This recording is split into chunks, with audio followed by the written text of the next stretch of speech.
My name's Hannah from Red Dog, and today we're going to be talking you through the exact Amazon PPC campaign structure that we use for our brands internally. So match types, when do we use them and which one converts best? So we've got, for sponsored products, we've got broad match, phrase match, exact match, and auto. So the table will kind of go through some of the more specifics, but broad match obviously casts a much wider net. So with the keyword magnesium supplements, for example, it would trigger best magnesium supplement, magnesium pills for sleep, things like that. With phrase match, it's including that keyword in the exact order, but with words before or after. So pure magnesium supplements.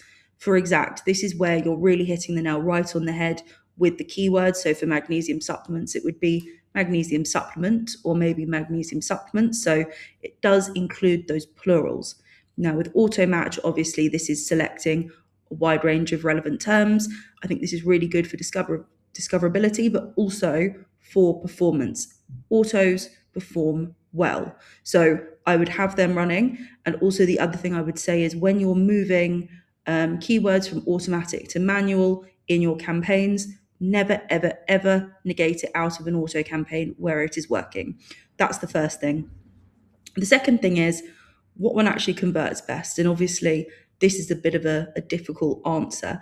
I would say that obviously exact match really hits the nail on the head in terms of targeting that specific keyword. Now, which one actually converts better? That can vary. Now, obviously, automatic and exact match do tend to perform really well. Broad match and phrase match, as we've said for the bid strategy overview below, we would, for broad, encourage low bids because it's very discovery focused and it can pull in a lot more into its net. Phrase match would go with medium bids for a really controlled reach. Exact, we would have the highest bids on exact. It's precision and scale. And then auto is conservative bids, keyword harvesting. There are lots of things we can actually do with an auto, and we'll go through that later on. But in terms of conversion, I would say that you'd need a mix of all four of these match types to perform well. I'd say I'd always have the auto as a non-negotiable and an exact match if you know exactly what keywords you want to be going after. Broad and phrase are also fantastic match types, and especially broad we've seen perform really, really well. However, it is different on each account. So there are some accounts where I will use phrase match because it just performs really well for no particular reason. Whereas on other accounts, phrase match has been an awful match type. So, for example, I just think you need to be really, really careful when making generalized statements about match types because each category, each product, and each account will have different results. So, having a range of match types on your account will help you future-proof your account and make sure that you're stable. But again, it's really difficult to say exactly which one converts the best. If you're going to pick 2 out of 4, start with exact and auto. So automatic campaigns versus manual campaigns. So when do we use each one and which one converts best? So automatic campaigns pull in a range of keywords and ASINs, both competitor and branded, into their campaign. And then manual campaigns, obviously, you select your keyword, you select your match type, and you have a lot more control. So the pros for the auto, good for all year round, really good for peak periods. Again, great for discoverability and also for performance. Within auto, we have 4 internal match types. So we have close, loose, substitutes, and complements. Close and loose are keyword based. Substitutes and complements are product based. So you can have an auto campaign where you turn off, for example, substitutes and complements. So it would be substitutes there and complements there. And then you would just have a keyword auto. You could also do it inversely and just have an ASIN auto. But also the autos are really, really good for casting a wide net. And actually they get some really decent performance. The manual campaigns are great when you know what is already working for your product and you just really want to narrow down and spend money on those specific terms. Obviously, when's the best use case for both? I would say they need to be used side by side. I would say any account is not complete without the other. So I would have auto campaigns running 100% of the time, and I'd be layering my manual campaigns on top of that structure. Now, how do you group your products together for your PPC campaigns? So Small versus large catalogues, realistically, it's pretty simple. At the end of the day, we would always advise that each product has its own campaign. That just makes it easy to run from an efficiency point of view, and it means that the data that we get from the keyword results or the competitor results in that campaign are specific to that product only.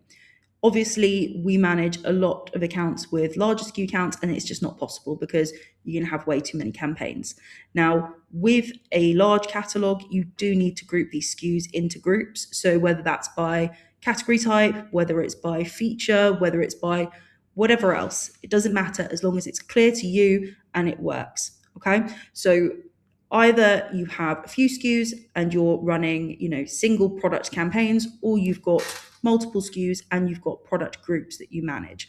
And either way can work really, really well. I think in the end, it's just about what works best for you and your account. So if you're confused about that, then we're always happy to take a look at your SKU count and your catalog and advise you on whether you would need single product campaigns or whether you would need to group products together. But again, I wouldn't overcomplicate it. If you have a lot of SKUs, I would group them together. If you don't, I wouldn't. So now we've discussed the fact that we would have single products per campaign unless, for example, we have a wider catalogue group and we need to group products together. The same thing would be said for how many ad groups we have in a singular campaign. So I would always prefer, from a budget standpoint, to have a single ad group in a campaign. Now, that's just because if you have multiple ad groups in one campaign, you can't dictate where the budget goes. So if one is performing at a 5 ROAS and the other's performing at a 1, it could still be that all of the budget goes to the 1 ROAS campaign. So it makes it a little bit difficult to make sure that the money is going where it needs to and where it's most profitable on a campaign. But obviously, if for some reason the catalog size doesn't allow single ad group campaigns, that's okay, but it's just something that needs to be understood. Now, on this graphic, on the left-hand side, we have how we would break down automatic campaigns. On the right-hand side, how we would break down manual. So on the left-hand side, you can see that for automatic campaigns, I think everyone probably knows that you can just launch with the 4 match types, have conservative bids, check that for discovery, all good. But of course, you can break down autos a little bit more. So we can have keyword-specific autos where you would only leave close and loose match on, or you could have product-specific autos where you only have substitutes and complements on. Now, it's really up to you whether you'd want to do this. I would say if you're spending a lot more money on the autos, it might be worth doing this just to kind of separate the keyword targets and the ASIN targets. But again, it depends on the account and what makes sense for that account. The other thing we would advise for the auto is always just have a normal, discoverability auto running for the product groups. We would also advise a catch-all strategy. This sits away from the normal auto strategy. This would be a fresh campaign with either one product, a product group, or if we're looking at a big account, maybe all of the products in the account in one auto campaign with really low bids. Because if you're converting at a certain level, then paying 10p per click really makes very little difference. So actually, this casts a really wide net over the whole account and just they can perform really, really well. We've seen catch-alls perform 20, 30, 40 ROAS. What some people do, what we do on some accounts is we stagger it. So we have one catch-all with the 10p bid, one with the 20, one with the 30, and over time we see which one converts the best. Again, it depends on the account for how much you want to be kind of digging into the autos and testing them out and playing around with them. On the other side, so we have the manual campaigns, and really what we're talking about is variant-specific keywords and general intent keywords and how we manage those. So the golden rule of thumb is the keyword variant-specific? So for example, does the keyword that you're looking at contain of an identifying variant factor? So for example, is it specifying that the product is red? Is it specifying that it's a size small? Is it specifying a certain feature? If so, then it should go in a variant-specific campaign with that specific variant being advertised. So for a green shoe, you should be advertising the green shoe product. But if you have, say, a red shoe, a blue shoe, and a green shoe, then the keyword shoes, you could have all 3 or the best performing one. So it really matters if you've got, sizing, color, taste, some sort of catalog that breaks down by those sorts of variants, then that point matters. The other thing that I would say is when we're grouping together search terms, grouping together similar search volume terms really helps. And we always say, general rule of thumb is anything over 1,000 search volume a month should get its own campaign. Now, of course, depending on the keywords in your category, this might be 10,000, this might be 500, doesn't matter. But I would set a level at which keywords get their own campaigns. Now, this matters because if we've got a keyword with 100 searches a month and a keyword with 10,000, the one with 10,000 is going to take the budget a lot quicker than the one below. So it means that the one below isn't really going to get any of the budget, which just means that it may as well not be there. So I think that grouping by variant intent, but also by keyword search volume is important. And it might be that you're needing to make decisions on your account, like, okay, am I going to break this down by keyword, or am I going to break this down by search volume? And that's fine. If you're confused about that, you can always drop us a message and we're happy to help. Now, of course, what everyone's probably here for is they want to know, what campaigns am I going to launch? Okay. So what I've done is I've kept it really, really simple, but I've created a campaign structure on the screen that should work for pretty much any product, any catalog. And obviously you can do this by singular product or product group. But on the left-hand side, we'll start with the autos. So I would always, if you're going to run any campaign on your account, let it be an auto. Okay. So first, the regular auto. So you can have a product group, however you need to structure this. Medium bids, use that for discovery and performance. Brilliant. Now we would also run a catch-all auto. So you could put all your products in or a certain product group, have a really low bid, and leave it as it is. Okay. They don't need too much maintenance. And if you keep pushing the bid of the catch-all auto up, it kind of defeats the purpose of it. So we're happy to talk about catch-all autos separately to people if they need. Now, with the manual structure on the right-hand side, because I would always have an automatic side and a manual side, okay? You need both in a good Amazon PPC account.